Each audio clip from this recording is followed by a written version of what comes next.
Sever your legs media. You know what to do. Hit the like button, subscribe to the channel. What's up, it's Dennis Luby, and we are now talking about Terreno Adriatico, and it's stage 4 of the Terreno Adriatico. Mm, Anyway, it is what it is. It's just doing too much. But this is crazy. We got I'm giving you 2 races at the same day.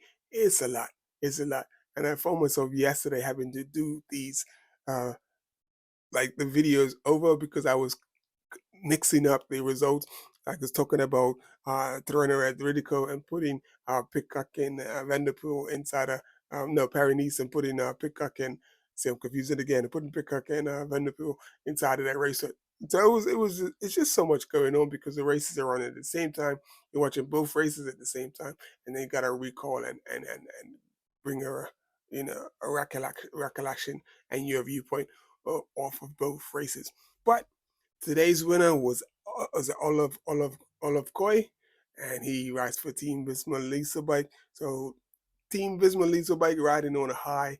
They winning. They holding yellow jerseys. They holding leader jerseys. It's fantastic. The team is going well. So it's like UAE a few weeks ago when UAE was winning everything. So it looks like Team Visma Lisa Bike is coming into to their thing. But like just getting right to the sprint. So we had Olav Kooij winning the sprint, and then we had Rick Palmers from Tudor Pro Cycling, second place, and Vanderpool was in third with Paul Magnier in fourth place. Now, I haven't seen anything change up on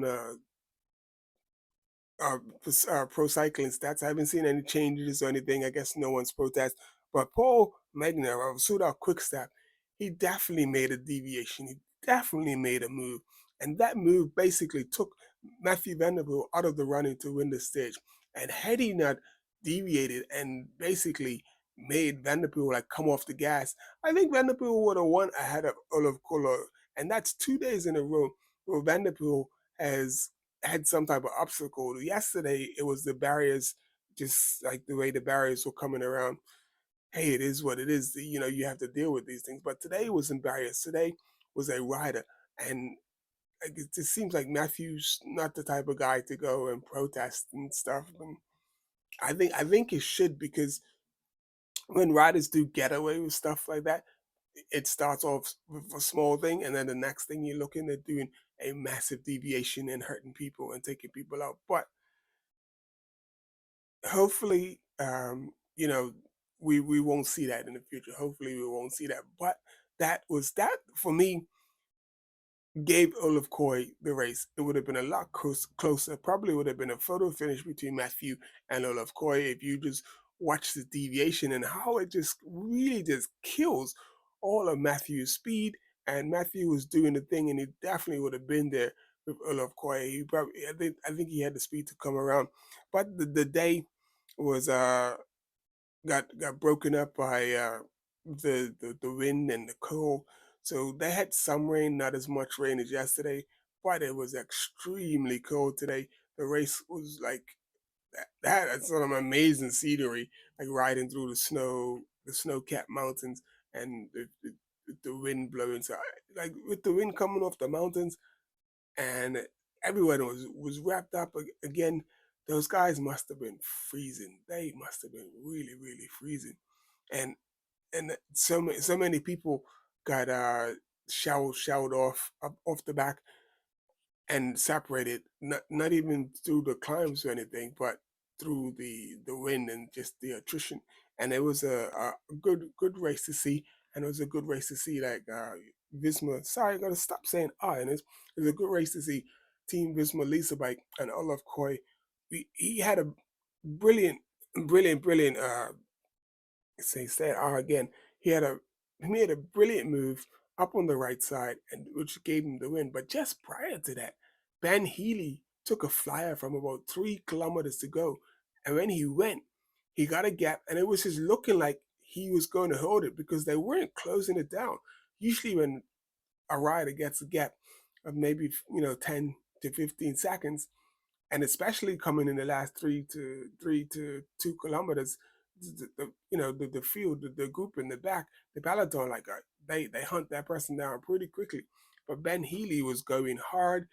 he attacked once, Vanderpool followed, shut him down, and then when everyone caught up, he knew that they were all, tired. It was then like this the thing again, and like the weather, the cold, what these riders are having to go through, boy. But he saw everyone shut down, and when they shut down, he just like went again, and he put in like a brilliant move, and he caught the two guys that were in the breakaway. It was three guys actually. Well, one guy just said like, I'm not doing this because Healy was pulling a pretty furious pace. But then like I believe his name is Maestro Morico Morco. Is it? Yeah, Morco Maserati. That's a Maserati, and Maserati hopped on and rode his wheel all the way till about 100 meters to go. And when they got within 100 meters, that's when they got caught. They got caught at about maybe between like maybe one at the 150 point. But then when they got caught, Mr. Maserati got involved in a sprint, and he saw them coming. And I think he wanted to get into the group, but he ended up leading out. So Maserati's on the front with about like 150 to go, really going for it and trying to get the stage. And yeah, he rode really strongly. And this wasn't a bad thing to do. Like, give it a go, give it a try. But he's on the front, and he basically just set up everybody else. So Vanderpool and Olav Kooij was basically able to benefit of the poultry rider Maserati just taking things up and getting things started once they get caught. But he had the wherewithal to still stay in contention or keep himself in contention and then finish fifth on the day behind Paul Magnaire, who I was just talking about. He's from Soto Cookstep, and he definitely that definitely was like a yellow card, like a relegation to the back of the group. That definitely was a relegation, and for the fact that like I don't even know how it works. If the rider doesn't protest, then they don't say anything. Is that how it goes? I'm trying to think, or is it something where the judges like they're just going to be having a look at everything and what everybody does? So I'm feeling like because Vanderpool didn't say anything, because Vanderpool didn't complain, then there hasn't been any issues or anything, to speak about or talk about. And the thing is that right? I mean, the judges can see, the judges can make the decisions. So I'm like, is that right? Yeah, like you can, like they get that same overview look that I get, but guess what? They get to look at it before I do, and you can quite clearly see I'm a very decisive person. I don't flip flop with what I'm going to do or what I'm going to say. So if I say I'm going to Belgium, I'm going to try and take in some classics. Guess what? I'm going to go to Belgium. I may be on a like really really limited budget, but I'm going to, go to Belgium. So where was I going with that? I was talking about being decisive and stuff like that, but man, I lost my train of thought. I'm gonna have to go back and rewind and see what the hell was I talking about, how I got into being decisive and indecisive. But anyway, that was hard luck for Vanderpool. I think Vanderpool should have been his, well, at least, you know, like yeah, it's just hard to see that the race officials are only going to do something.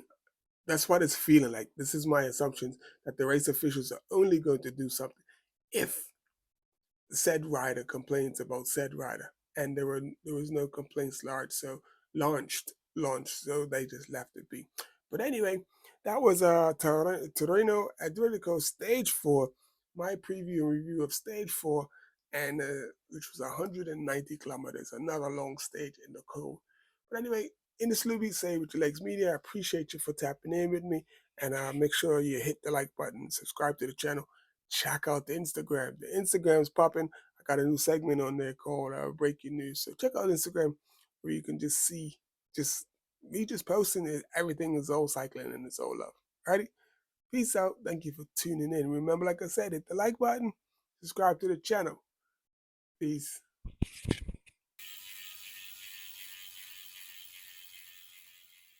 Terreno Stage Media. You know what to do. Hit the like button, subscribe to the channel.